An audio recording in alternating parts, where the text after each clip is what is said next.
Et voilà la prochaine Twingo en concept.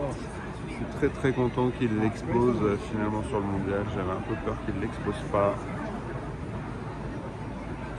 Et je me demande si c'est quand même pas la plus belle réussite stylistique pour l'instant. On va faire un petit tour. Et essayer de voir un petit peu les détails.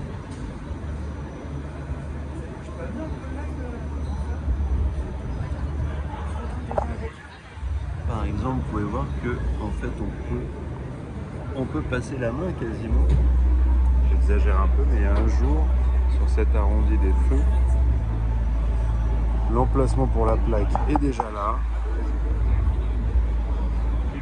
On a ces bumpers là, et en fait avec le recul, quand on regarde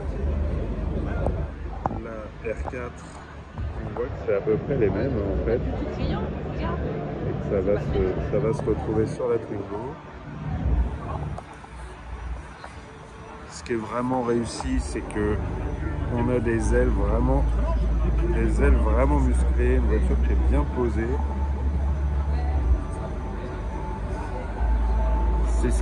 C'est l'un des seuls défauts de la toute première Twingo, c'est qu'elle avait ses pneus assez étroits et qu'elle paraissait pas très posée sur la route. Bon, là, c'est plus un problème, de toute évidence.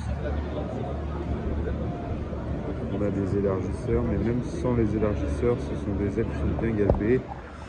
Et on est aidé aussi par des jantes, ou du moins des enjoliveurs, ça a l'air d'être des enjoliveurs, qui sont un petit peu bombés, qui rendent hommage aux premiers enjoliveurs. Bon, c'est peut-être pas le truc le plus réussi selon moi, mais en tout cas, ça permet d'asseoir la voiture très bien. On a une lunette arrière qui, pour les possesseurs de Citroën Ami, pourra faire un sacré clin d'œil, parce que ça y fait vraiment penser, même si on est aussi dans l'hommage à la première Twingo. La nouvelle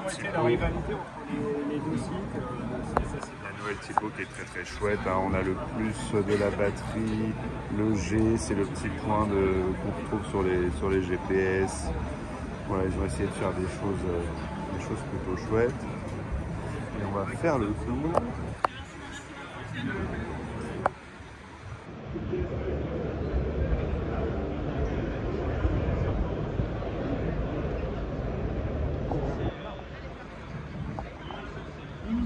Regardez-moi cette belle calandre jaune.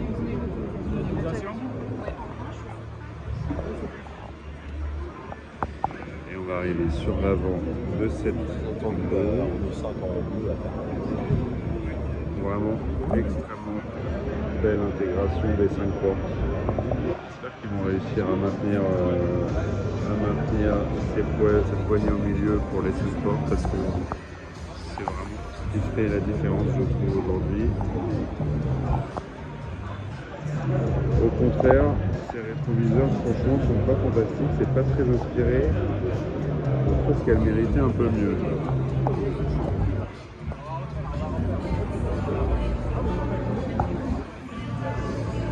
On a des feux qui se veulent très techno, hein. Mais qui au final, il n'y a pas grand chose qui a l'air de fonctionner là-dedans. Et ils ont même poussé le bouchon jusqu'au logo animé. Alors, on l'a vu sur le concept car, emblème. Maintenant, il y a un logo qui est également animé. Et là, c'est la première fois qu'ils l'ont mis. Après, la finition est pas folle, hein, l'ajustement de l'écran par rapport à la carrosserie. Bon, ça aurait pu être un petit peu mieux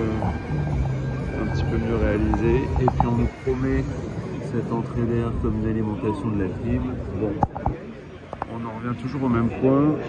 C'est une maquette pleine, c'est pas une maquette roulante du tout.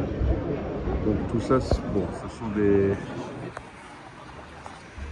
sont des promesses, mais il faudra voir le jour ils la sortiront réellement.